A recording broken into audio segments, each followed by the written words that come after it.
क्या स्वागत हाल है? स्वागत है आपका आर्य समाज इंदिरा नगर में। धन्यवाद धन्यवाद। सभी आर्यजनों को मेरा सादर नमस्ते। आप सब लोग स्वस्थ होंगे, यही मेरी कामना है। और हम शायद प्रतीक्षा कर रहे हैं कि किस किस दिन हम आर्य समाज में इंदिरा नगर में जाकर मिल पाए एक दूसरे से। तो मुझे भी उस दिन का इंतजार है, शायद जल्दी ही आए, हम जाके मिले सबसे और एक आत्मिक संबंध को।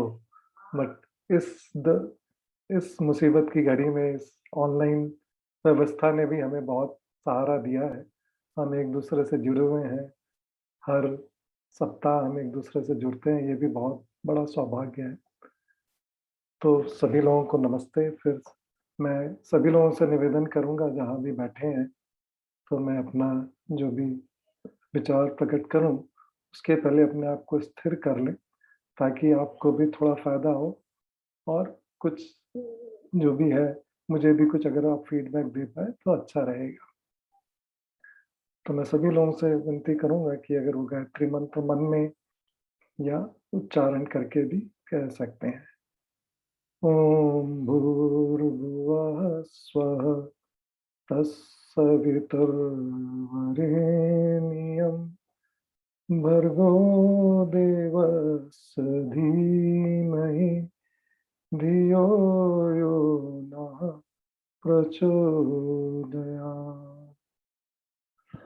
तो मैंने एक श्रृंखला काफी दिनों से चलाई हुई है, तो इसकी जो शुरुआत तो मैंने वैदिक फ्रेमवर्क से की थी, जहाँ पे हमने अपने लक्ष्य, मनुष्य लक्ष्य, जो कि हम हमारा लक्ष्य है मोक्ष, उससे चालू की थी। और उसमें बताया था कैसे वैदिक व्यवस्था में एक फ्रेमवर्क दिया है इसको अचीव करने का, जो वर्ण और आश्रम व्यवस्था को जोड़ के बनती है। वर्ण आश्रम व्यवस्था भी कहते हैं इसको, आश्रम व्यवस्था भी कहते हैं। तो इसमें एक चीज, जब हम मोक्ष की प्राप्ति और सुख की प्राप्ति की बात करते हैं, तो इसमें चित्त का बहुत बड़ा योगदान है, क्योंकि वो सबसे निकट है हमारी आत्मा की। तो चित्त को जितना हम स्थिर कर पाएंगे, और चित्त की स्थिति को निरुद्ध अवस्था तक, मतलब कि जब चित्त ही रुक जाए और अपने आत्मा का दर्शन हो पाए, और फिर आत्मा के दर्शन के बाद ही परमात्मा का दर्शन कर पाए, तभी जब आत्मा की प्राप्ति ही मोक्ष है, परम सुखदायक है। तो इसमें ये श्रृंखला मैंने इसलिए चलाई कि सबसे पहले चित्त एकदम से निरुद्ध अवस्था में नहीं पहुंच सकता है, और ये हमारे सारे ऋषि लोग बहुत अच्छे से जानते हैं। तो इन्होंने भी ये व्यवस्था बनाई, कैसे इस ज्ञान के द्वारा, जिसका मूल आधार ज्ञान है कुछ किसी भी चीज को करने का, उसको कैसे प्राप्त करते जाएं और अपने चित्त को कैसे स्थिर करते जाएं, और धीरे धीरे इस अवस्था में पहुंचे जहाँ पे हम चित्त को रोक पाए। तो इसी श्रृंखला में मैंने इस पति पत्नी के संबंध और विवाह के संबंध को जोड़ा था, कि ये सबसे बड़ा जो दुख का कारण हमारा दूसरों के साथ रिलेशनशिप होता है, वो यम में अगर आप देखें तो योग दर्शन में जो 8 अंग बताए हैं, उसमें सबसे पहला अंग यम का है, जिसमें कि दूसरों के साथ कैसा व्यवहार रहे उसके बारे में विवरण और विवेचना की गई है। तो उसी को मैं काफी दिनों से कवर कर रहा था, तो उसको मैं आज समराइज करना चाहूँगा। और उसके लिए मैंने एक प्रेजेंटेशन बनाने की भी कोशिश की है, तो मैं आप सभी को थोड़ा सा शेयर करके एटलीस्ट मैं पॉइंटर के थ्रू इस विषय को किसी तरह समराइज कर पाऊँ। तो मैंने आज का जैसे विषय रखा है, पति पत्नी और विवाह संबंधी जो भी वैदिक विचारधाराएं हैं, जिनको मैं अभी तक कवर करता जा रहा था, और जो अगर कुछ बची भी हैं, तो उनको मैं आज उसमें समाहित करना चाहूँगा। तो इसमें सबसे पहली चीज है, इस संबंध को समझने के लिए हमें ये समझना जरूरी है कि गृहस्थ आश्रम क्या है। तो ये मैंने ऐसे पॉइंटर्स बनाए हैं, क्योंकि मोक्ष को पाने के बहुत सारे रास्ते हैं। जो ब्राह्मण प्रवृत्ति के लोग हैं, उच्च कोटि के ब्राह्मण हैं, वो ब्रह्मचर्य के बाद भी संन्यास आश्रम की तरफ प्रवृत्त हो सकते हैं, क्योंकि उनकी ज्ञान और वैराग्य उनको हो चुका है। लेकिन बहुत सारे सामान्य मनुष्य हमारे जैसे वो बहुत जटिल रास्ता है, वो बहुत कठिन रास्ता है।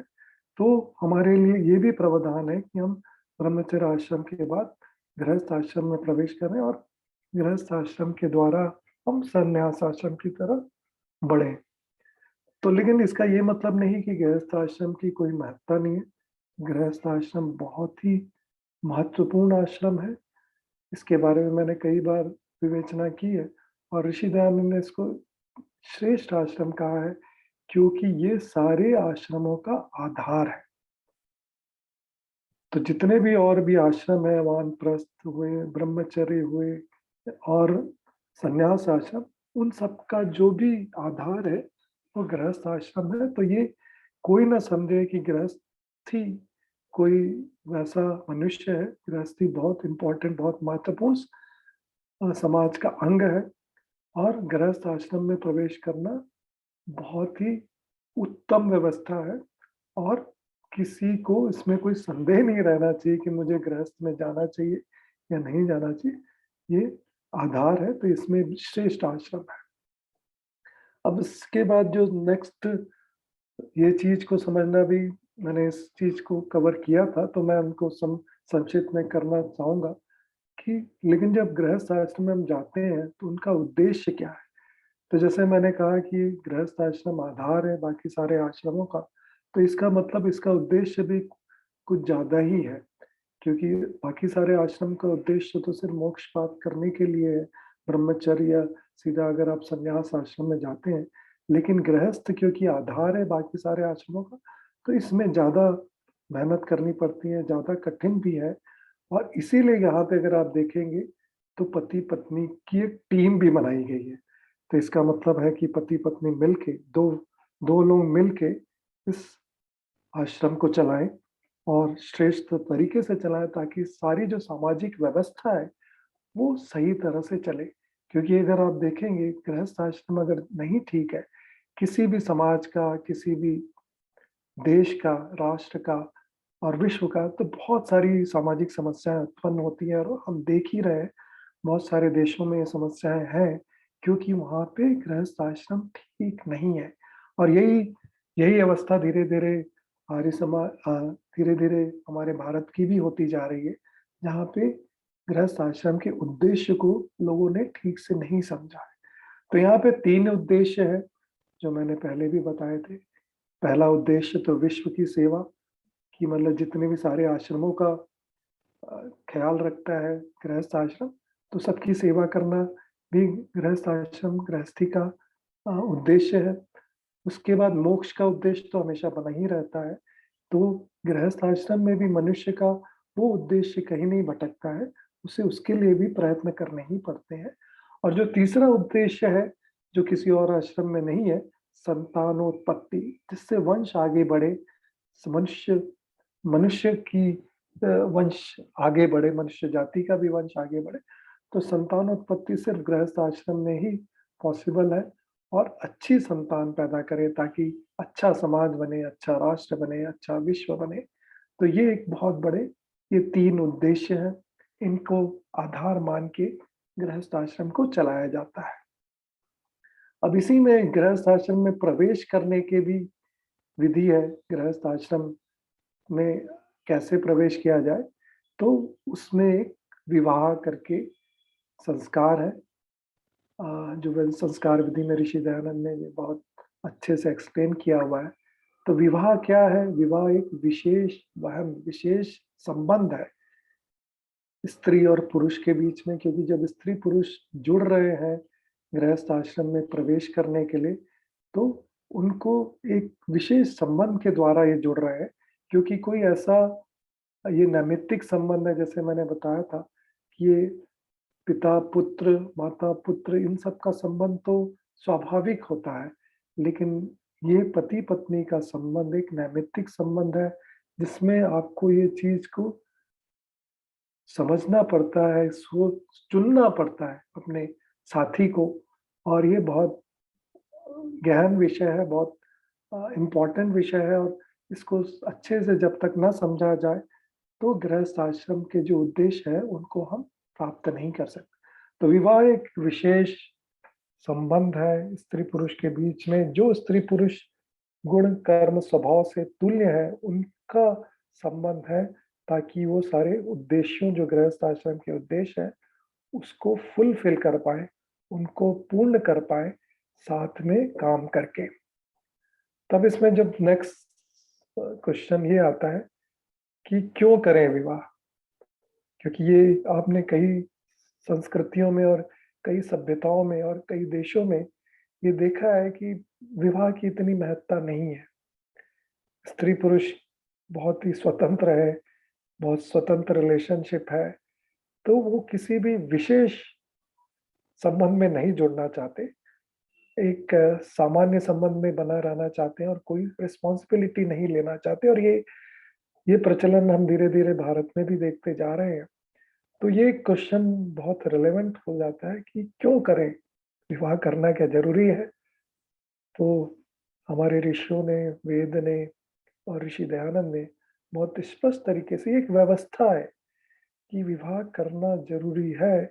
क्योंकि अगर विवाह ना हो, जैसे मैंने आपको बताया गृहस्थ आश्रम की जो उद्देश्य है कि विश्व की सेवा करना, अन्य आश्रमों की सेवा करना, उनका ख्याल कौन रखेगा? वृद्धों का ख्याल कौन रखेगा? बच्चों का ख्याल कौन रखेगा? बच्चों का पालन पोषण कौन करेगा? और जो समाज की इतनी सारी समस्या है, जीविका है, जितनी वो सारी चीजें, वो सब कौन करेगा?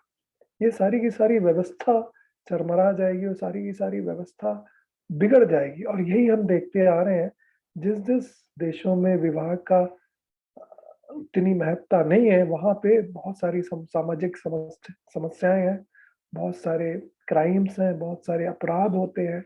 तो उन सबको दूर करने का एक ही तरीका है कि विवाह करें स्त्री पुरुष, और एक विवाह करें, एक पत्नी के साथ रहें और एक पति के साथ रहें जीवन पर्यंत।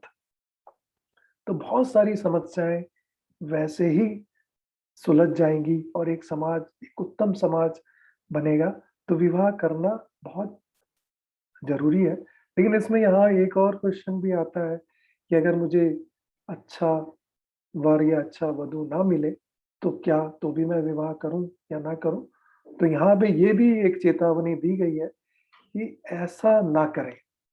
अगर आपको अपना साथी, अपना वर या वधु अच्छा ना मिले, आपके हिसाब से ना मिले, आपके गुण कर्म स्वभाव के हिसाब से ना मिले, तो बेहतर ये है कि आप विवाह ना करें। क्योंकि अदरवाइज आपने अगर गलत व्यक्ति और गलत मनुष्य के साथ, गलत स्त्री पुरुष के साथ विवाह कर लिया या संबंध बना लिया, वो आपके लिए बहुत बड़े दुख का कारण बनेगा। तो इसलिए विवाह करना तो जरूरी है, लेकिन सोच समझ कर विवाह करना उससे भी ज्यादा जरूरी है। तो ये बहुत जरूरी है। और इसमें हम ये चीज भी आते हैं कि कब करें विवाह, कि कौन सी उम्र में विवाह करना चाहिए, स्त्री के लिए क्या उम्र डिफाइन की गई है, पुरुष के लिए कौन सी। तो ये सारा सारा ज्ञान वेदों में, शास्त्रों में दिया हुआ है। तो हम जानते हैं स्त्री और पुरुष का जो डेवलपमेंट है, फिजिकल डेवलपमेंट, मेंटल डेवलपमेंट एक अलग लेवल पे चलता है। और उसके हिसाब से ही वैदिक व्यवस्था भी की गई है कि स्त्री को छोटी उम्र, मतलब पुरुष से छोटी उम्र होनी चाहिए और पुरुष की उम्र स्त्री से बड़ी होनी चाहिए।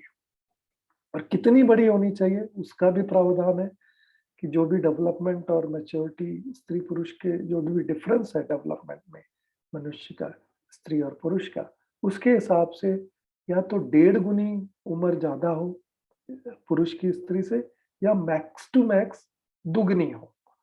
तो इसमें भी ये प्रावधान दिया गया है कि कम से कम स्त्री की उम्र 16 साल होनी चाहिए, क्योंकि तभी वो फिजिकल डेवलपमेंट होता है, मैच्योरिटी होती है, सारी चीजें फिट होते हैं मैरिज के लिए। तो कम से कम 16 वर्ष से नीचे स्त्री का विवाह ना करें, ये अपराध भी है। हमारे संविधान में भी तो अब तो 18 वर्ष कर दिया गया है। वैसे वैदिक व्यवस्था के हिसाब से 16 वर्ष भी स्त्री की उपयुक्त एज है या उम्र है कि वो शादी कर सकती है, लेकिन मिनिमम है। तो मिनिमम 16 वर्ष की तो उम्र होनी ही चाहिए। और पुरुष की एटलीस्ट 25 वर्ष की होनी चाहिए। तो ये 16 वर्ष और 25 वर्ष तक ब्रह्मचर्य का पालन करिए, बहुत ज़रूरी है। तभी जो फिज़िकल डेवलपमेंट है, ये पूर्ण होता है, हमारा जो शरीर है पूरी तरह से अ, डेवलप होता है। उसी के बाद ही हम विवाह या अपने गृहस्थ आश्रम में प्रवेश करें, क्योंकि गृहस्थ आश्रम में बहुत फिज़िकल एक्टिविटी भी है, बहुत मेहनत करनी है।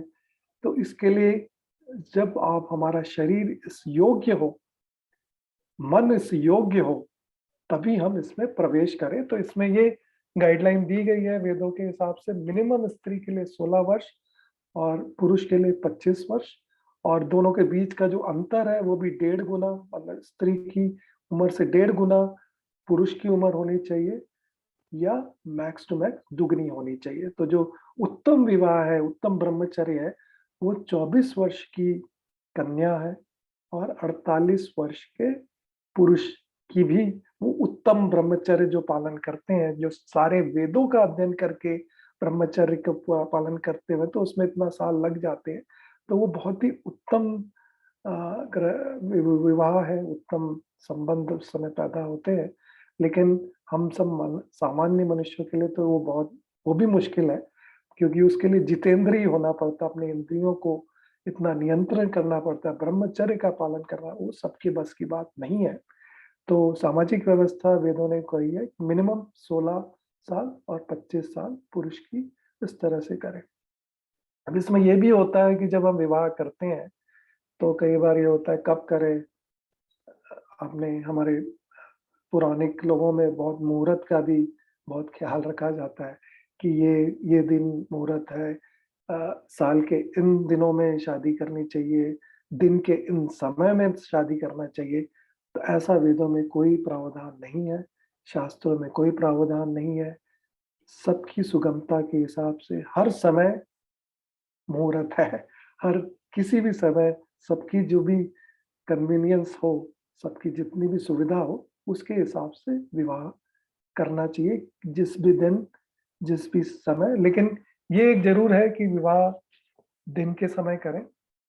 वैदिक व्यवस्था में कहीं ऐसा नहीं दिया है कि रात को, जो कि जनरली हम आजकल की इसमें देखते हैं, प्रचलन है कि रात के 12 बजे, 2 बजे, 3 बजे विवाह हो रहा है, ऐसा कोई वैदिक विधान नहीं है। दिन में शादी करने का विधान है, और एक्चुअली आधी रात के पहले ये सारी की सारा विधि-विधान सब समाप्त हो जाना चाहिए।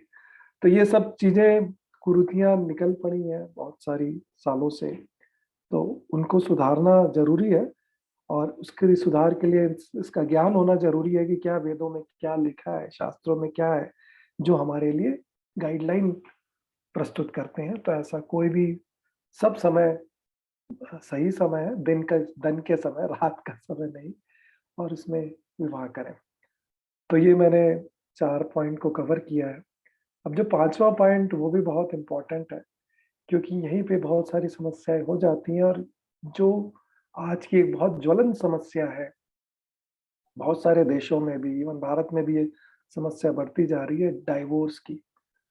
उसका एक कारण ये है कि वर-वधू का चयन, जो प्रक्रिया है या विधि है, वो वैदिक व्यवस्था के हिसाब से नहीं चल पा रही है, और जिसके कारण बहुत सारी समस्याएँ पति-पत्नी में आती हैं, और वो निभा नहीं पाते हैं, और फिर उनका डाइवोर्स हो जाता है, और डाइवोर्स रेट अब बढ़ते ही जा रहे हैं, और कुछ देशों में, जहाँ तक मैंने सुना, डाइवोर्स रेट 50% से भी ज़्यादा है। इंडिया का तो मुझे नहीं पता कितना है, लेकिन बहुत सारे जो वेस्टर्न कंट्रीज़ हैं, उनमें 50% से ज़्यादा डाइवोर्स रेट है। तो इसके कारण जो लोगों का जो विश्वास है, विवाह और गृहस्थ आश्रम पे उठ सा गया है। तो उसका एक रीज़न ये है कि जो वर-वधू का जो चयन प्रक्रिया है, वो सही नहीं है, और जो विवाह है, विवाह की प्रक्रिया है, विवाह में कई तरह के होते हैं, वो सही नहीं होने के कारण ये समस्याएँ इतनी ज्वलंत हो गई हैं कि जो हमारी पूरी सामाजिक व्यवस्था को बिगाड़ के रखा हुआ है, और बहुत लोग दुखी हैं उसके कारण। तो इसके लिए क्या शास्त्र क्या कहते हैं, शास्त्र क्या बताते हैं, ऋषि दयानंद क्या बताते हैं, इसको मैंने एक्चुअली काफ़ी डिटेल में कवर किया है। फिर भी मैं संक्षिप्त में इसको कहना चाहूँगा कि ये भी बहुत इम्पोर्टेंट प्रक्रिया है। तो इसमें एक बहुत बड़ा वो होता है कि वर-वधू का चयन कौन करे? और ये भी एक थोड़ी-सी कुरीतियाँ आ गई हैं कुछ समय से, मतलब हमारे समय से तो हमेशा रही है कि माता-पिता पूरी तरह से इस चीज़ को नियंत्रण करना चाहते हैं। माता-पिता डिसाइड करना चाहते हैं कि कौन मेरा बेटा किससे शादी करे या मेरी बेटी किससे शादी करे। ये वैदिक व्यवस्था नहीं है, ये वैदिक विधान नहीं है। हाँ, ज़रूर माता-पिता का भी अ, वो होना चाहिए, इस निर्णय में उनका भी अब फीडबैक लिया जाना चाहिए। लेकिन जो अंतिम निर्णय है, अंतिम निर्णय वर-वधू का ही होना चाहिए। तो ये एक बहुत स्पष्ट तरह से वेदों में एवं ऋषि दयानंद ने इसको स्पष्ट तरीके से लिखा है कि आप सबका फीडबैक लें, सारे परिवार का फीडबैक लें, माता-पिता का लें, दोस्तों का लें, वो भी सारा पार्ट ऑफ प्रक्रिया है, विधि है। लेकिन जो अंतिम निर्णय होगा, वो वर-वधू का ही माना जाएगा। वर-वधू ही डिसाइड करेंगे कि मुझे किससे शादी करनी है, मुझसे किस मुझे मुझे किससे विवाह नहीं करना। तो ये कई घरों में बड़ा दुविधा की स्थिति है। माता-पिता बहुत प्रेशर डालते हैं या बहुत सारे अड़ंगे भी, बहुत परिवार वाले भी डालते हैं और वो अ, वर-वधू को चुनने का की स्वतंत्रता नहीं देते, तो ये अच्छा प्रचलन नहीं है। वैदिक व्यवस्था, वैदिक विचारधारा में इसे नहीं सही माना जाता। अंतिम निर्णय वर-वधू का ही होना चाहिए, लेकिन इसकी पूरी विधि है कि जब वर-वधू तो किस हिसाब से वर-वधू को चयन करें, तो डेफ़िनेटली गुण, कर्म, स्वभाव की सबसे ज़्यादा प्राथमिकता है कि वर और वधू का गुण मिलना चाहिए, स्वभाव मिलने चाहिए, कर्म मिलने चाहिए। तो जब तक इनकी तुल्यता नहीं है, इनकी समानता नहीं है, तो तब तक इनका अच्छा संबंध नहीं हो सकता, अच्छी टीम नहीं बन सकते और ये लॉन्ग टर्म जीवन पर्यंत तो साथ नहीं रह सकते। तो ये एक बहुत इम्पोर्टेंट डिसीज़न है, तो वर-वधू को ये इस तरह से चुनना है कि गुण, कर्म, स्वभाव जो भी मेरा साथी है, मेरा पार्टनर मैं जिसको मैं देख रही हूँ, चुन रही हूँ, उसका भी मेरे जैसा ही गुण, कर्म, स्वभाव है कि नहीं है। तो अगर गुण, कर्म, स्वभाव मिल रहे हैं, वही प्राथमिकता है। उसके अलावा यस, शारीरिक भी देखना बहुत ज़रूरी है। उसके लिए कई अम, ऋषियों ने, ऋषि दयानंद ने भी मनुस्मृति में गाइडलाइंस दी हुई है कि किन-किन बीमारियों को अगर कोई वर-वधू के अंदर है, तो जो कि जेनेटिक टाइप की बीमारियाँ होती हैं, जो नेक्स्ट जनरेशन में भी जाती हैं, ऐसी बीमारी वाले वर-वधू के साथ विवाह दोनों के लिए अप्लाई है। मतलब लड़की भी वैसे ल लड़के के साथ विवाह ना करे और लड़की भी वैसे लड़का भी वैसी लड़की के साथ। तो वो 10 कुलों की ऐसी बात की गई है। तो वो उस तरह का काफ़ी प्रावधान है। परीक्षा करने को कहा गया है कि जब अगर आप इतने अ, वर-वधू के जो इनिशिएशन है वो तो अ, आजकल भी नॉर्मली होता है, फ़ोटोग्राफ देके भी हो सकता है, जब गुरु के द्वारा भी हो सकता है, किसी परिवारजनों के द्वारा भी हो सकता है, आपस में सीधा वर-वधू भी कर सकते हैं और परिवार देखें, धन देखें, गुण, कर्म, स्वभाव सब देखें, लेकिन गुण, कर्म, स्वभाव की प्राथमिकता है, मैंने आपको कहा कि वो सबसे इम्पोर्टेंट है। तो सारी चीज़ों को देखें, फिज़िकल कंडीशन, फिज़िकल हेल्थ को देखें, वो भी बहुत ज़रूरी है। तो ऐसा ना हो कि अ, जो लड़की है बहुत लंबी-चौड़ी, बड़ी और लड़का छोटा हो, तो ये मैच नहीं जमता है। तो उस तरह की सारे प्रावधान और विधि चयन की उसमें दिए गए हैं और उसके बाद जब दोनों में इतना प्रेम और इच्छा जाग जाए, तो परीक्षा भी करें एक-दूसरे की और वो परीक्षा वो दोस्तों के द्वारा करा सकते हैं, किसी परिवारजनों के द्वारा भी करा सकते हैं कि जो गुण, कर्म, स्वभाव दिख रहे हैं वही है कि नहीं है, वैसा ही वो व्यक्ति है कि नहीं है। तो इस तरह की परीक्षा भी करें और उसके बाद आपस में भी बात करके क्लैरिफ़ाई कर लें कि हाँ, यही मेरे लिए सही है, ये व्यक्ति मेरे लिए सही है। तो ये काफ़ी डिटेल में ये सारी विधियाँ बताई हैं, सारे प्रावधान दिए हुए हैं वेदों में, मनुस्मृति में, ऋषि दयानंद ने विवाह संस्कार विधि में सत्यार्थ प्रकाश में ये सब चीज़ों को काफ़ी तरह अच्छे से उजागर किया हुआ है इस विषय को। तो ज़रूर पढ़ें आप, अगर आप खुद स्वयं विवाह करना चाह रहे हैं, अपने पुत्र-पुत्रियों का किसी का विवाह करना चाह रहे हैं, तो उसको अच्छे से समझें तो बहुत आपको लाभ होगा और अच्छा विवाह होगा तो जीवन पर्यंत तक निभाएँगे दोनों वधू-वधू। और ये भी एक बार डाउट होता है कि पास में विवाह करें, दूर के घर में करें। तो जैसे ये भी दिया गया कि 6 माता की 6 पीढ़ी के बीच की भी कोई लड़की, मतलब 6 पीढ़ियों के अंदर तक कोई विवाह नहीं होना चाहिए, उसके अलग कोई विवाह पीढ़ी हो, उसके साथ विवाह हो। 6 पीढ़ी से ज़्यादा दूर की लड़की हो, क्योंकि उसमें पर ये क्या है कि प्रेम ज़्यादा होता है, जो चीज़ हमेशा दिखती है, अगर पड़ोस की लड़की या लड़का है हमेशा दिखते, तो शायद वो इच्छा इतनी प्रबल नहीं होती है। लेकिन अगर आप दूर के किसी लड़के-लड़की से मिलते हैं, पहली बार मिल रहे हैं, तो उसमें आपको ही पता है वो एक्साइटमेंट और वो जो उत्साह वो ज़्यादा होता है। तो ये बहुत व्यावहारिक ज्ञान है, मतलब कोई वेदों का ज्ञान हम ये कहते हैं कि सिर्फ़ पढ़ने के लिए है या दिखाने के लिए, ऐसा नहीं है, बहुत ही व्यावहारिक ज्ञान है। इसको आप फ़ॉलो करेंगे तो बहुत फ़ायदा होगा। तो इन विषयों के बाद अब मैं बाकी के जो 3 बाकी विषय हैं उनको भी टच करता हूँ। विवाह कितने प्रकार के होते हैं? तो विवाह वैदिक विचारधारा, वैदिक वेदों के हिसाब से 8 प्रकार के हैं। तो उनको मैं हर एक को नहीं बताऊँगा, ब्राह्म में है। तो जो आर्ष विवाह है 4 तरह के हैं और कुछ विवाह आर्ष नहीं है, जो 8 में से 4 विवाह तो आर्ष आर्ष विवाह है, जो 4 है असुर, गंधर्व, राक्षस, पिशाच, इस ये तरह के विवाह है, वो आर्ष विवाह नहीं है। तो ये भी कहा गया है कि जो द्विज जिनको कहा जाता है, जो ब्राह्मण होते हैं, क्षत्रिय होते हैं और वैश्य वर्ण के जो लोग होते हैं, उनको द्विज कहा जाता है, विद्वान कहा जाता है, बुद्धिमान जो होते हैं, उनके लिए आर्ष विवाह का ही प्रयोजन है, उनके लिए गाइडलाइन है। तो जो 4 ब्राह्म्य विवाह ब्राह्म्य विवाह और 2-3 और मुझे अभी नाम याद नहीं आ रहा, तो टोटल 4 विवाह है, उस विवाह के हिसाब से ही पति-पत्नी, वर-वधू का विवाह हो।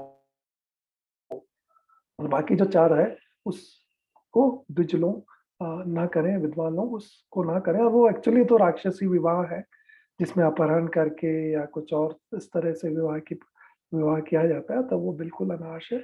और इसका जो रिज़ल्ट क्या होता है, जो अगर आर्ष विवाह आप करते हैं, तो जो भी, क्योंकि सुखपूर्वक ये विवाह किया गया, बुद्धिमत्ता से वर-वधू ने एक-दूसरे का चयन किया है, तो जो संतान होती है, बहुत उच्च कोटि की संतान होती है। उनकी मतलब फिज़िकली भी बहुत फिट होते हैं, मेंटली भी बहुत स्ट्रॉन्ग होते हैं और बहुत उत्तम अ अ गुण, कर्म, स्वभाव होते हैं। तो वो समाज को भी बहुत फ़ायदा होता है, और जो बाकी जो 4 अनार्ष विवाह हैं, उनकी जो संतानें होती हैं, वो दुष्ट काम करती हैं और उस तरह के भी वो एक फल होते हैं, अगर आप अनार्ष विवाह करते हैं। उसके बाद विवाह की, अब जब हम वर-वधू को चुन लिया है, तो उसको एक वैदिक पद्धति में इसको जोड़ा जाता है, एक संस्कार किया जाता है, जिसके द्वारा सारे समाज को बताया जाता है कि ये जो वर-वधू हैं, ये जो लड़का-लड़की हैं, अब फॉर्मल वे में पति-पत्नी हैं, अब ये साथ रहेंगे, एक घर में रहेंगे। तो उसको भी एक तरह से फॉर्मलाइज़ किया जाता है, और उसको फॉर्मलाइज़ करने के लिए भी एक बहुत उत्तम विधि है, विवाह संस्कार के द्वारा। इसको मैंने काफ़ी डिटेल में कवर किया है। तो जिसमें पहले वर की तरफ से वो बारात लेकर आते हैं, स्वागत होता है, मधुपर्क होता है, गोदान होता है, फिर आपकी अ बहुत सारी जो पानी ग्रह होता है, आपका लाजा होम, शीलारोहण, सूर्य दर्शन, हृदय दर्शन, तो ये सारी की सारी प्रक्रियाएँ होती हैं। सप्तपदी की प्रक्रिया होती है। तो ये सारी की सारी विवाह का जो है, मैंने उसमें, तो इसका विवाह संस्कार का एक जो प्रयोजन है, एक तो ये है कि सारे समाज को बताना कि आप फॉर्मली आज से पति-पत्नी हैं। तो ये सारे समाज को डिक्लेयर होना चाहिए, बताना चाहिए, तभी आप उस तरह से व्यवहार करेंगे। क्योंकि अगर छुप के आप पति-पत्नी बन गए, तो आप शायद कभी भी मुकर सकते हैं कि मैं तुम्हारा पति नहीं या पत्नी नहीं हूँ। तो ये भी एक वैदिक व्यवस्था बनाई गई है कि विवाह संस्कार करें, जिसके द्वारा सारे समाज को पता चले कि आज से ये जो वर और वधू हैं, ये पति-पत्नी बन रहे हैं और क्या-क्या इनको और उस विवाह संस्कार में बहुत सारी ऐसी गाइडलाइन और ऐसी बातें बताई जाती हैं कि आगे कैसे जीवन निर्वाह करना है, किन-किन चीज़ों का ख़्याल रखना है, किन-किन का क्या करके अपने जीवन को सफल बनाना है। तो उसके द्वारा सारी की सारी उस पद्धति और संस्कार में वर-वधू को ज्ञान दिया जाता है। जैसे एक स्टार्टिंग है, starting of the next phase of life है, नेक्स्ट जर्नी है, तो उसके लिए प्रिपरेशन विवाह संस्कार है।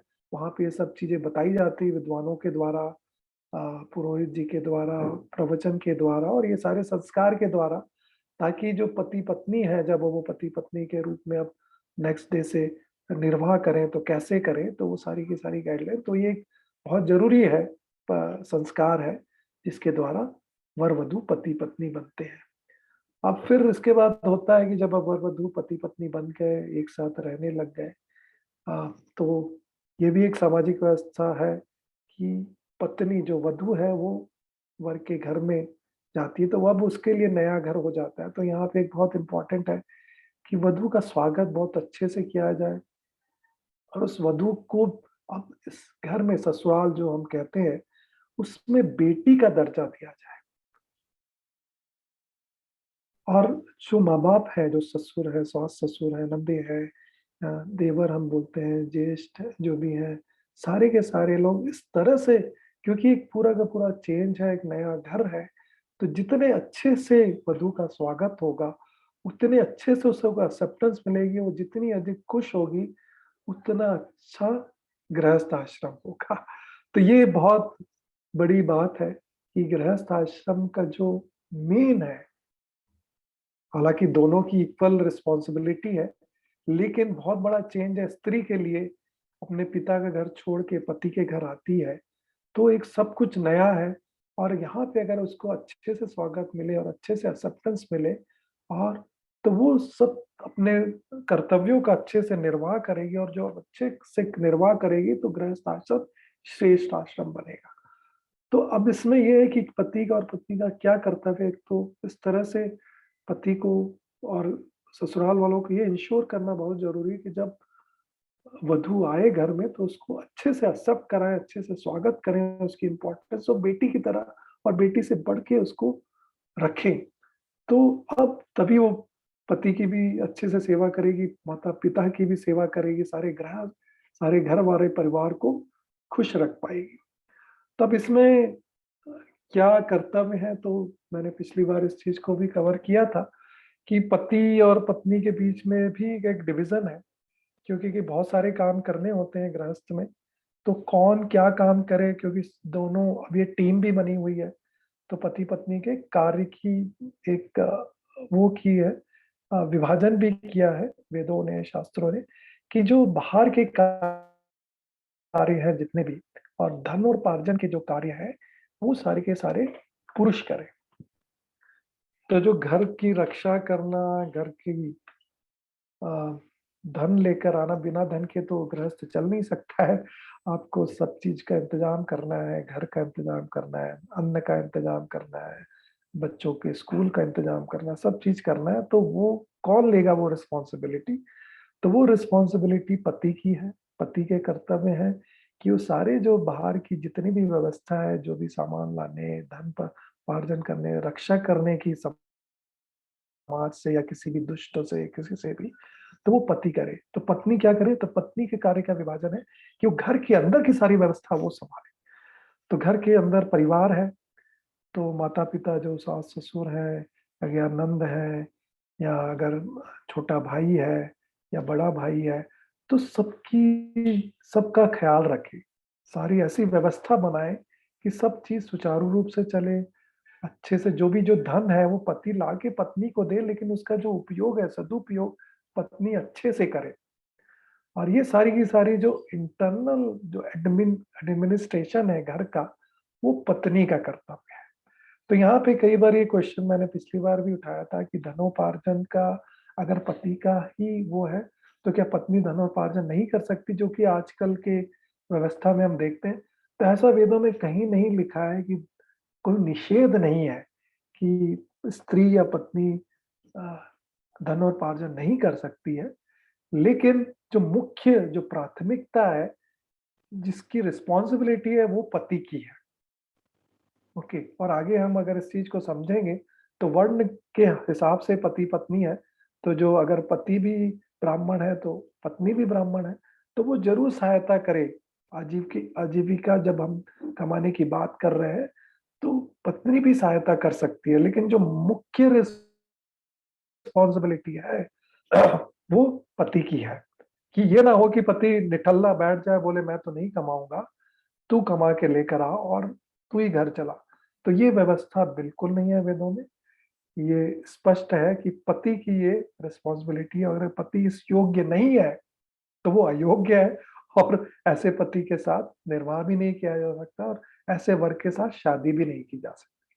तो ये एक बहुत स्पष्ट है। तो यहाँ पे ये चीज़ भी है कि पत्नी मतलब ऐसा निषेध नहीं है कि धनोपार्जन ना करें, अगर आप कर सकते हो, आप दोनों का खुद का निर्णय है उस तरह से। और वैसे भी जो क्योंकि इक्वल वर्ण के हैं, तो वो डेफ़िनेटली सहायता तो कर ही सकती, जो अगर ब्राह्मण अगर कोई पति है, अगर वो किस लड़कों को पढ़ाता है, तो ये लड़कियों को पढ़ा सकती है। ऐसे ही वैश्य में भी, ऐसे ही क्षत्रिय में भी, एडमिन में भी। तो ये सारी चीज़ें पॉसिबल है, कहीं निषेध नहीं है। लेकिन जैसे मैंने बताया, मुख्य जो प्राथमिकता क्या है, जो बाहरी के जितने भी कार्य है, रिस्पॉन्सिबिलिटी है, वो पति के हैं और घर के अंदर की जितनी रिस्पॉन्सिबिलिटी है, वो पत्नी की है। अब इसके लिए मैंने पति-पत्नी के गुण के बारे में भी कहा था, पिछली बार मैंने इसको किया था। तो इन कर्तव्यों के हिसाब से ही पति के गुण भी होने चाहिए। तो पति के गुण के बारे में कहा था कि प्राण शक्ति वाला होना चाहिए, क्योंकि उसे जाके काम करना है, धनोपार्जन करना है, धन अर्जन करने वाला होना चाहिए। ओके, स्नेहपूर्वक, तो ये तो मन का अच्छा होना चाहिए, डेफ़िनेटली है, दोनों पति-पत्नी के लिए वो होता है। और बुद्धि वाला होना चाहिए, क्योंकि ये घर का स्वामी है, गृह स्वामी है, तो ये सबसे विद्वान होना चाहिए। जो पुरुष है, जो पति है, सबसे विद्वान होना चाहिए और इसको रक्षा भी करनी है, तो इसलिए उसको प्राण, ऊर्जा ये सारी मतलब शक्तिशाली होना बहुत ज़रूरी है। तो इस तरह के गुणों के बारे में मैंने पिछले बार भी चर्चा की थी, जो पति को जैसे पिता भी कहा जाता है, तो उस तरह से। और उसको सबका ख़्याल रखना है और किसी की बुराई नहीं करनी है, अच्छे मन वाला भी होना चाहिए, सबको साथ में लेके चलना है, किसी के प्रति उसका वैर नहीं होना चाहिए परिवार में। तो ये सारे गुण पति के अंदर होने चाहिए। ऐसी पत्नी के अंदर क्या गुण होना चाहिए? पत्नी के अंदर और भी ज़्यादा गुण होने चाहिए। तो ये भी एक बहुत बड़ा है कि क्रोधी नहीं होनी चाहिए। क्योंकि यहाँ पे एक चीज़ बहुत इम्पोर्टेंट है, क्योंकि घर का सारा जो व्यवस्था है, वो स्त्री चलाती है, पत्नी चलाती है। अगर वो क्रोधी गुणों की हुई, क्रोधी वाली हुई, तो सारा का सारी व्यवस्था बिगड़ जाएगी। सारे के सारे जो प्रेम है, वो टूट जाएगा। तो एक बहुत बड़ा गुण जो पत्नी का कहा गया है, ये जो वे अथर्ववेद में ये मंत्र है, तो इसमें तो एक है कि अघोर चक्षु, मतलब कि जिसमें किसी भी तरह से क्रूरता ना हो इसमें, कोई भी तरह से क्रोध ना उत्पन्न हो। ये क्योंकि इसके लिए बहुत बिना बिना क्रोध के अगर काम करेगी, तभी ये सबके साथ निभा सकती है, सास-ससुर के साथ, ननद के साथ, तो ये बहुत बड़ा गुण है। उसके बाद पत्नी पति के कुछ अगेंस्ट काम ना करे, पति का हनन ना करे, तो पति के साथ ही चले। पति जैसा कहता है, या पति के साथ अगर कुछ प्रॉब्लम भी है, कुछ वो है, तो कॉन्फ्लिक्ट भी है, तो उसको रिज़ॉल्व करे, लेकिन पति के साथ रह के ही काम करे। उसके साथ लड़ाई झगड़ा ना करे, उसका कुछ नुकसान ना करे, नहीं तो ये अच्छा नहीं है परिवार के लिए और गृहस्थ आश्रम के लिए। उसका दूसरा है सुख देने वाली हो, क्योंकि जैसे मैंने कहा, गृह की पूरे घर की व्यवस्था उसी को सँभालना है, तो सबकी सेवा पत्नी ही करती है, उसकी व्यवस्था पत्नी ही करती है। तो सबको सुख, तो वो व्यवस्था, वो कार्य वो सब करने वाली हो। और दूसरा है कि उसमें ऐसी कार्य दक्षता हो, चतुरता हो, क्योंकि बहुत मेहनत का काम है पत्नी का।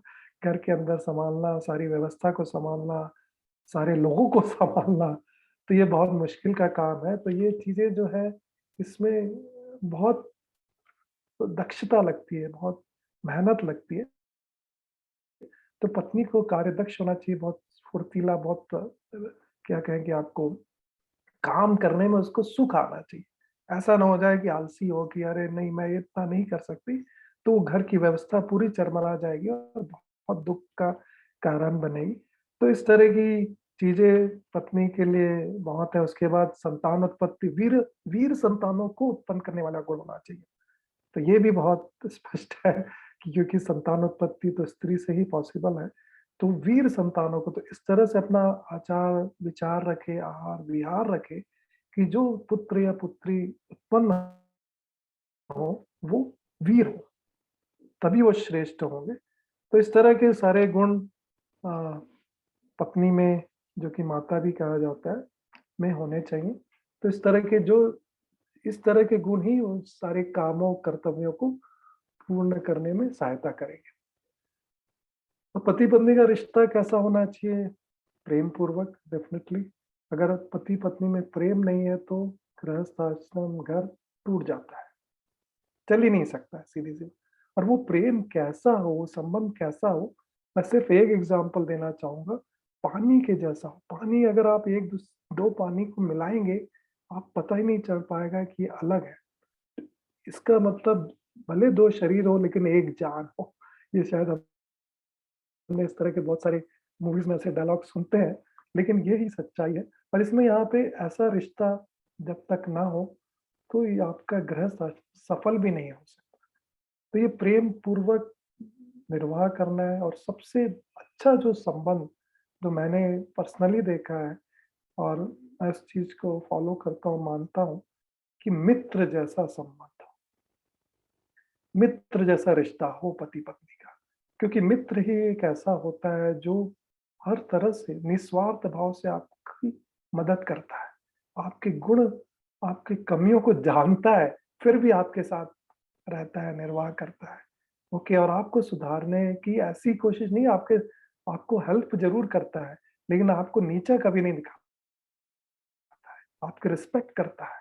तो ये जो सारे गुण जो मित्र के हैं और बहुत स्वतंत्र रहता है, तो इस स्वतंत्र पूर्वक पति-पत्नी रहें, शेयर करता है मित्र। आप देखेंगे मित्र की सारी चीज़ें, जो अच्छे मित्र होते हैं, सब चीज़ें पता होती है, लेकिन वो किसी को बताते नहीं है। वो आपस में ऐसी अंडरस्टैंडिंग होती है कि एक मित्र को दूसरे मित्र के बारे में सब पता होता है, उसकी कमियाँ, उसकी खूबियाँ, सारी चीज़ पता होती है। तो ये जो मित्र का जो भाव होता है और जो मित्र का जो संबंध होता है, सर्वश्रेष्ठ होता है। और पति-पत्नी अगर मित्र का संबंध रख के चलें, तो ये गृहस्थ आश्रम को बहुत उत्तम बना सकते हैं, सर्वोत्कृष्ट बना सकते हैं और सफल कर सकते हैं। और एक और यहाँ पे जो प्रेम का जो है, अगर आप देखें कि जब हम मनुष्यों ने जो गृहस्थ आश्रम वाला जो रास्ता लिया ईश्वर को प्राप्त करने का, क्योंकि हमें ये डाउट था कि जब हम ईश्वर प्राप्ति की बात कर रहे हैं, ईश्वर प्राप्ति में हमें संदेह था कि ईश्वर से हम क्या कैसे प्राप्त हो? क्योंकि वो भी एक रिलेशन है हमारा ईश्वर के साथ। तो उसको ही, जैसे कहते हैं ना, कि उसको प्रैक्टिकल रूप में, व्यावहारिक रूप में, पति-पत्नी के रूप में जिया जाता है, तभी आपको उस प्रेम में भरोसा होता है कि मैं ईश्वर से भी इतना प्रेम कर सकता हूँ या कर सकती हूँ। क्योंकि जब तक आप एक मनुष्य से दूसरे मनुष्य में इतना प्रेम नहीं कर सकते, इस तरह से एक नहीं हो सकते, तो आप ईश्वर से भी एक कभी नहीं हो सकते। तो ये आप देखिए कि जैसे कर्म, यहाँ पे एक प्रैक्टिकल वो चीज़ है कि अगर आप पति-पत्नी में इस तरह का रिलेशनशिप बना पाएँगे, तो डेफ़िनेटली आप मोक्ष प्राप्ति के अधिकारी हैं। आप ईश्वर के साथ भी ऐसा संबंध बना पाएँगे। तो ये मैंने थोड़ा-सा बताया। आजीविका के लिए क्या करें? तो यस, कोई भी अन्यायपूर्वक कार्य ना करें। आजीविका स बिना हिंसा के होनी चाहिए, जितनी भी हो रहे। और प्लस इतनी भी धन की जितनी उपयोगिता है, उतना ही कमाएँ। तो जैसे आजकल हम देखते हैं कि बहुत सारे, हम सब सिर्फ़ धन कमाने में लग गए हैं। तो वैदिक विचारधारा, वैदिक शास्त्रों के हिसाब से धन कमाने की डेफ़िनेटली कहा है, बहुत कमाएँ, खूब कमाएँ, लेकिन इतना ना हो जाए कि सिर्फ़ धन कमाना ही आपका उद्देश्य हो जाए, आजीविका का सिर्फ़ आजीविका ये ना हो जाए। तो ये इसको आपको बैलेंस करना है। एक तो अहिंसा पूर्वक कमाएँ, कोई हिंसा बिना किए, और इस तरह से मेहनत करें कि आपके शरीर या आपका जो स्वास्थ्य है वो अच्छा बना रहे और आप बाकी सारे काम जो धर्म के काम हैं, जो बाकी आपके कर्तव्य हैं, रिश्तों के भी उन सबके सबका निर्वाह कर पाएँ। तो इस तरह से आजीविका कमाएँ और इसमें मैं हर एक की अपनी-अपनी आजीविका का अगर जो ब्राह्मण है उसकी आजीविका का अलग है, वो पढ़ा-लिखा के लोगों को कमाएगा। अब जो क्षत्रिय है वो सेना में भर्ती होके या एडमिनिस्ट्रेशन में ऐसे पोजीशन में काम करके कमाएगा और जो वैश्य है वो बिज़नेस करके कमाएगा, दान देके लोगों को कमाएगा और जो शूद्र है वो सेवा करेगा इन तीनों वर्णों की। तो इस तरह से ये भी पूरा स्पष्ट रूप से लिखा है कि कौन कैसे पैसा कमाए, क्या-क्या करे। तो ये सारी चीज़ें जो वर्ण व्यवस्था के हिसाब से चलती है, वर्ण व्यवस्था आजीविका के लिए ही बनाई गई है और वो गृहस्थ आश्रम में बहुत इम्पोर्टेंट है। इसके अलावा क्या है, आप डेली आपके नित्य कर्म विधि क्या है? तो ये भी पंच महायज्ञ आप सब लोग इस चीज़ को जानते हैं कि इसके बारे में बहुत हमने डिटेल में समझा है। जो पंच है ब्रह्म यज्ञ है, देव यज्ञ है, पितृ यज्ञ है, अतिथि यज्ञ है, बलि वैश्य यज्ञ है। ये सारा नित्य कर्म विधि के अंदर आता है मतलब गृहस्थों को ये तो हमेशा करना है और रोज करना है। तो ब्रह्म यज्ञ क्या है? संध्योपासना करना, मेडिटेशन या ध्यान करना ईश्वर का। फिर देव यज्ञ क्या है? अग्निहोत्र करना हर दिन और उसकी मेरे ख्याल से बहुत सारी व्याख्या बहुत लोग कर चुके हैं। तो हमें पता है उसके बहुत सारे फ़ायदे हैं, तो हमें वो करना। पितृ यज्ञ जो बहुत सारी हमने ये समझा पितृ यज्ञ कई लोग जो पौराणिक लोग ये मानते हैं कि पितृ के मरने के बाद है, ऐसा वैदिक विवाह विधान नहीं है। पितर मतलब जो आपके माता-पिता उनकी अच्छी-सी सेवा करें, श्रद्धा से सेवा करें, वो श्राद्ध है। तो वो करें और बड़ों की सेवा करें।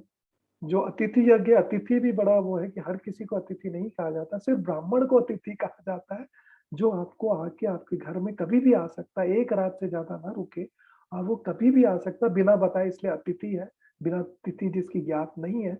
वो आपको आके ज्ञान देता है, आप अपने क्वेश्चन आंसर या जो आपके गृहस्थ में जितने भी आपकी दुविधाएँ हैं, उनको क्लैरिफ़ाई कर सकता है। तो वो अतिथि है, वो अतिथि यज्ञ है। बलि वैश्य यज्ञ ये है कि जितने भी हमारा हमसे नीचे के लोग हैं, जो नहीं धन कमा सकते या जिनकी जैसे जानवर हैं, इन सब का भी हमें ख़्याल रखना चाहिए। तो उनके लिए हम खाना बनाते समय उनके लिए भी कुछ भोग निकालें, उनको भी दें, कुछ दान दें, खाना दें, ये दें। तो इस तरह की चीज़ें तो आप ये जो सारे के सारे जो यज्ञ है, महायज्ञ, ये गृहस्थी को हर दिन करने हैं।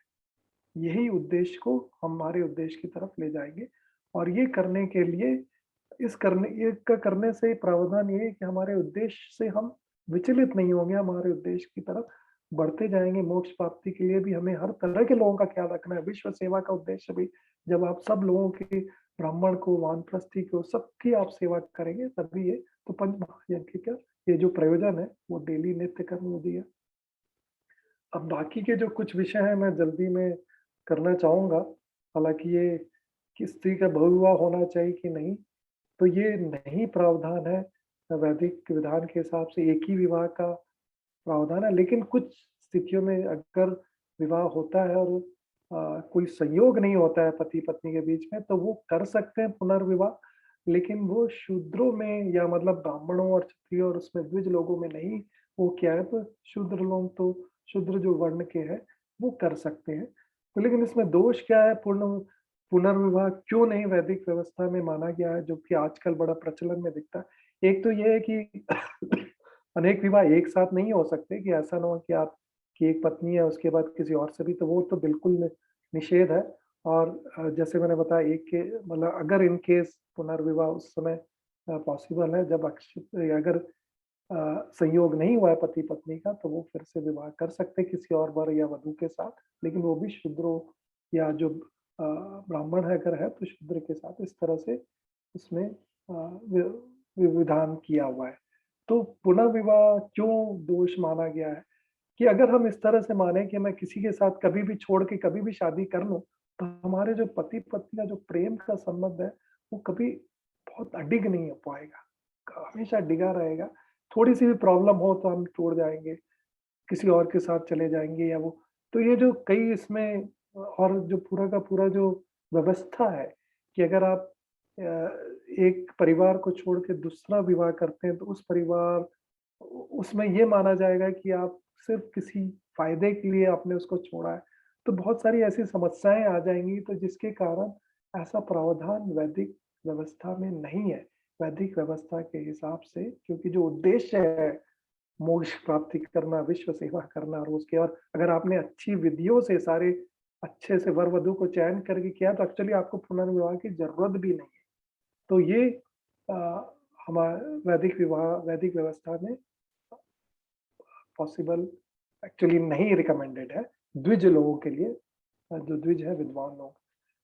तो उसके लिए क्या व्यवस्था है जैसे विधवा अगर होती है या कुछ ऐसे लोग होते हैं तो उसमें एक नियोग व्यवस्था का है, इसको मैं बहुत अ, डिटेल में नहीं उसमें संक्षिप्त में टच करना चाहूँगा। ये इसका बहुत वर्णन विशेष विवरण सत्यार्थ प्रकाश में ऋषि दयानंद ने चतुर्थ समोल्लास में किया है कि ये व्यवस्था इसलिए की है कि किसी तरह की व्यभिचारिता ना फैले, वैश्यवृत्ति ना फैले। तो अगर कोई विधवा हो जाती है या कुछ उस तरह से होता है, तो वो एक नियम के अनुसार दूसरे के साथ बच्चे पैदा कर सकती है। और इसमें भी प्रावधान पूरे नियम है और एक सामाजिक व्यवस्था है, सबको बता के की जाती है। तो ये बहुत रिवॉल्यूशनरी है, बहुत व्यावहारिक है, बहुत प्रैक्टिकल है।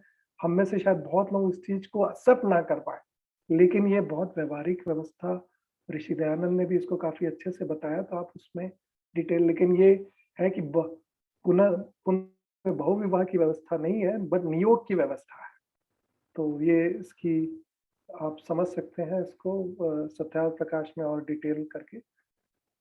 और वैदिक संस्कृत तलाक का क्यों प्रावधान नहीं है, तो सीधी-सी बात है जो ब्राह्मण विद्वान हैं या द्विज लोग हैं, अगर आप ये पूरी की पूरी पद्धति देखें तो एक्चुअली आपको तलाक हो ही नहीं सकता। सीधी-सी बात है तो ये लेकिन इसका ये मतलब नहीं है कि अगर ये अर्थापत्ति से अगर आप समझें, तो अगर आपका सही संबंध नहीं है और कुछ अभी नहीं निभा सकते तो डेफ़िनेटली ऐसे लोगों के साथ नहीं रहना चाहिए, आपको छोड़ देना। लेकिन ऐसा कहीं प्रावधान वैदिक में स्पष्ट रूप से नहीं किया गया, क्योंकि ये बड़ा स्पष्ट रूप से पूरा विधान दिया गया है कि किस तरह से विवाह करें। अगर आप ये सारी की सारी पद्धति विधान को फ़ॉलो करेंगे, तो तलाक हो ही नहीं सकता। तो ये वाली बात को उस तरह से हम समझ सकते हैं। विधवा विवाह का भी प्रावधान नहीं है। संतान हम कितनी कर सकते हैं, तो इसमें भी एक लिमिटेशन दी है कि डेफ़िनेटली 1 या 2 संतान तो होनी चाहिए, लेकिन मैक्सिमम की लिमिट दी है, 10 से ज़्यादा संतान ना करें। तो यहाँ पे ये भी प्रावधान दिया है कि पति-पत्नी कितने संतान कर सकते हैं, तो इतनी कम ऐसा भी नहीं हो कि सिर्फ़ यही संतान उत्पत्ति करते रहें पूरे गृहस्थ आश्रम में, तो इसका नहीं है प्रावधान। तो उसमें एक लिमिटेशन दी है कि 10 संतान किया गया और संतानोत्पत्ति का ज्ञान बताया गया है, यस, सब बहुत डिटेल ज्ञान है, तो ये सब अगर आप सत्यार्थ प्रकाश में भी है और भी बहुत सारे ग्रंथ हैं जिसमें बहुत अच्छे से बताया गया है कि कैसे संयोग करें, किस तरह से पति-पत्नी उत्तम संतान को प्राप्त करें, पुत्र को पुत्र चाहिए तो पुत्री चाहिए, किस तरह की सारा विधान उसमें अच्छे से बताया गया है। अब जो लास्ट क्वेश्चन मैं जस्ट टच करना चाहूँगा, समय भी समाप्त हो रहा है, कि कब तक करें गृहस्थ आश्रम? तो हम सब जानते हैं 4 आश्रम है, गृहस्थ आश्रम के बाद वानप्रस्थ आश्रम आता है, संन्यास आश्रम। लेकिन हमने कई बार ये कई जो उसमें देखा है गृहस्थ आश्रम में भी ये चीज़ कही गई है कि 100 साल पर्यंत पति-पत्नी साथ रहें। तो एक तो ये है कि जो वानप्रस्थ और जो संन्यास आश्रम है अगर वो ब्राह्मण नहीं है, तो हो सकता है उनके लिए डिले हो क्योंकि ब्राह्मण को तो ज़रूर लेना चाहिए, क्योंकि ब्राह्मण अधिकारी है संन्यास आश्रम तक जाने का। तो लेकिन जो अन्य वर्ण हैं, जो क्षत्रिय और वो हैं, तो वो भी ज़रूर लें। लेकिन इसके लिए क्या है, कब ले सकते हैं, तो पहले तो आपकी तैयारी होनी चाहिए कि आपने इतना निश्चय कर लिया है कि आप अब नहीं पति-पत्नी अलग इन द सेंस कि साथ में भी रह सकते हैं, लेकिन अब कोई शारीरिक संबंध नहीं रहेगा। तो आप वन में जाके रहेंगे, स्वाध्याय करेंगे, सेवा करेंगे और इस तरह से काम करें। तो इसमें कहा ऐसी एग्ज़ैक्ट उम्र नहीं दी है, लेकिन संकेत इस तरह से किए हैं कि अगर आपके बेटे का बेटा हो गया हो और आपकी भी स्किन अगर ढीली हो गई हो, बाल सफेद हो गए हो, इस तरह के जो संकेत है, हिंट है, वो सही समय है वानप्रस्थ में प्रवेश करने का और अपने जो लक्ष्य है मोक्ष प्राप्ति की तरफ संन्यास आश्रम में बढ़ने का।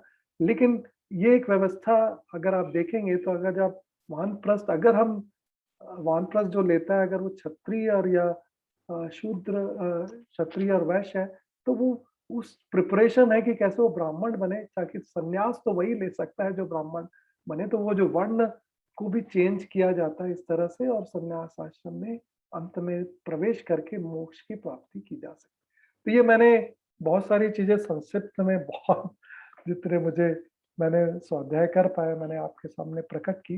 डेफ़िनेटली हो सकता है मैंने इतनी तो आपकी इच्छा ज़रूर जगाई हो कि आप भी जाके इन विषयों के बारे में पढ़ें और सबसे अच्छा ग्रंथ तो सत्यार्थ प्रकाश ही है, फिर संस्कार विधि है।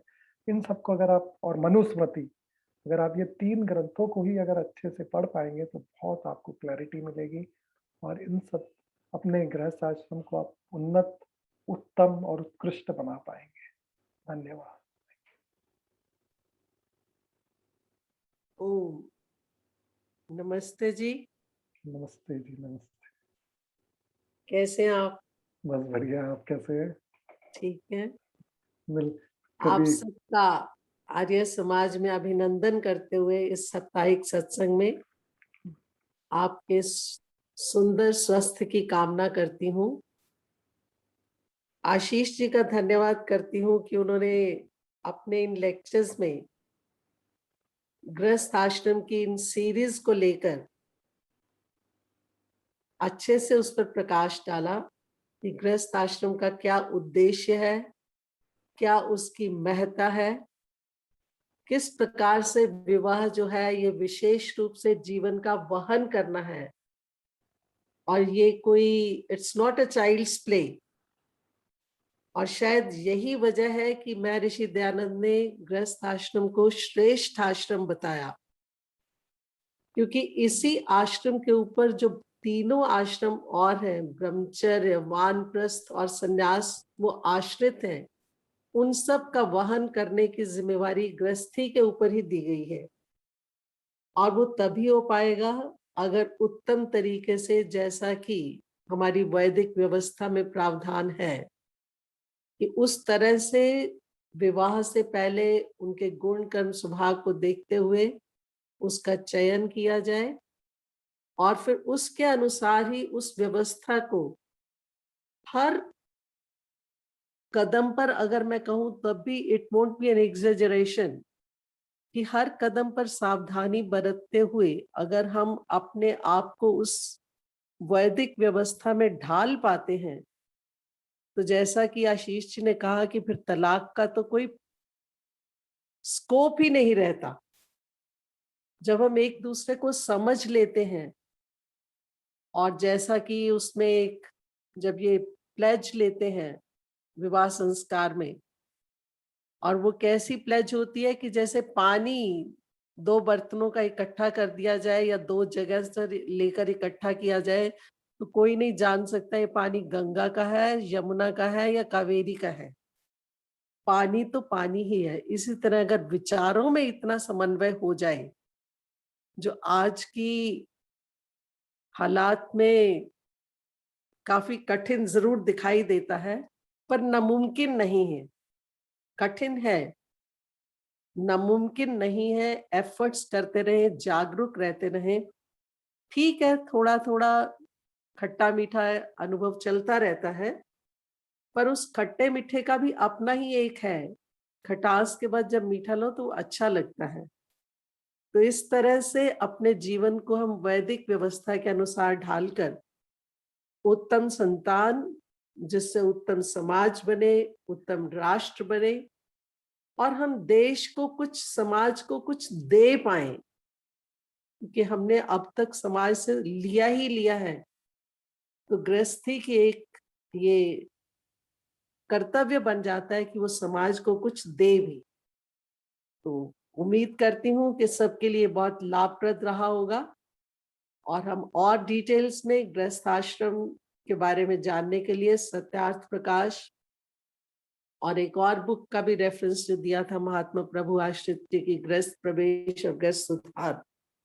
इन पुस्तकों के द्वारा भी हम अपने ज्ञानवर्धन करके, ज्ञानवर्धन केवल हमें नॉलेज को अपनी बढ़ाना नहीं है, सिर्फ ये कहने के लिए कि हमें ये भी पता है, ये भी पता है, उससे कोई लाभ नहीं होने वाला। लाभ तभी होगा हम सबको अगर हम उसको क्रियात्मक रूप दें, तभी वो हमारी जो नॉलेज है या जो हमने जानकारी, नॉलेज भी क्या, मैं इसको जानकारी बेटर वर्ड समझती हूँ, हमारी जानकारी तभी वो नॉलेज बन पाएगी, तभी वो ज्ञान बन पाएगी, तभी वो वाजे भी बनेगी। ऋग्वेद का मंत्र है ना, वाजे भी, पावका ना सरस्वती वाजे फिर वाजनीवती, कि वो जो वेद के वाक्य हैं वो हमारे लिए बाज बलदायक तभी बनेंगे अगर हम उनको क्रियात्मक रूप दें। तो भगवान करे कि हम सब जो कुछ सुनते हैं उसका कुछ अंश जरा सा भी अगर हम क्रियात्मक जीवन में ले आते हैं तो हम सब भगवान की कृपा के, दया तो वो सब पर करता है, फिर हम एक कृपा के पात्र बन सकेंगे। इन्हीं शब्दों के साथ आशीष जी का धन्यवाद। रंजना जी ने बहुत सुंदर भजन गाया, उसका मालिक का शुक्रिया करने के अलावा तो और हमारे पास कुछ है ही नहीं। हम शुक्रिया भी करते रहे, ये भी एक बहुत बड़ी नियामत है कि हमें भगवान ने इतनी बुद्धि दी, इतना सामर्थ्य दिया कि हम उसके इन उपकारों को जानते हुए उसके प्रति कृतज्ञ हैं। अब मैं एक सूचना के ऊपर आऊंगी कि हमारी इस महीने के आखिरी सप्ताह हम वेद शतक यज्ञ करने जा रहे हैं। उसकी सूचना जल्दी ही ग्रुप में डाल दी जाएगी, कौन से वेद का शतक यज्ञ करेंगे। और मैं फिर आप सबसे प्रार्थना करना चाहूंगी कि जितने ज्यादा लोग खुद स्वयं यज्ञ में इन मंत्रों से आहुति दें उतना ही अच्छा होगा। भोजन खुद का खाया हुआ ही लगता है, दूसरा कोई खा ले तो हमारी भूख नहीं मिटती। तो इसलिए हम स्वयं, बहुत सुंदर हमें प्रावधान मिल रहा है, पंडित जी वहां पर सब गाइड करेंगे और हमने घर में बैठकर अपने घर के वातावरण को पवित्र करना है, अपनी वाणी को पवित्र करना है, अपनी कमाई को पवित्र करना है, और इस तरह से हम अपने जीवन को पवित्र बना सकते हैं। इन्हीं शब्दों के साथ सबका धन्यवाद करते हुए पंडित अरुण देव जी से रिक्वेस्ट करती हूँ कि राष्ट्रीय गान, शांति पाठ, जय घोष से कार्य को समापन की ओर ले चले। पंडित अरुण देव जी।